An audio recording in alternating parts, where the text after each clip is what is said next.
Dalawang uri ng tao na nakapaligid sa iyo araw-araw. Kaya, mag-ingat ka. Una, taong gusto kang lumago at umasenso. Sila yung mga taong magtutulak sa iyo pataas. Hindi sila perpekto pero totoo ang kanilang suporta. Nagbibigay sila ng feedback sa ikabubuo, hindi nakakasakit. Sa halip na siraan ang pangarap mo, tinutulungan kanilang patibayin ito. Katulad ng mga tunay na alagad ng ating Panginoong Hesukristo na nakasuporta sa Kanya, natututo at nais na ipalaganap ang Kanyang misyon.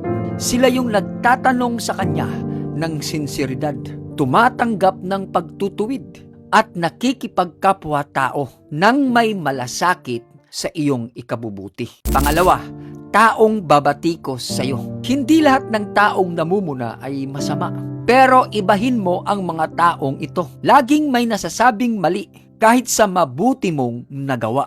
Minsan inggit, takot o meron silang sariling agenda ang dahilan. Pwede silang maging hadlang, pero kung titingnan mo, ginagamit din sila para mahasa ka. Mag-isip ng mas malalim at manindigan sa tama. Katulad ng mga Paraseyo, Eskriba at ilang leaders ng templo sa panahon ng ating Panginoong Hesus. Sila ang laging naghahanap ng mali sa iyong galaw, salita o maging sa mga mabubuti mong ginagawa.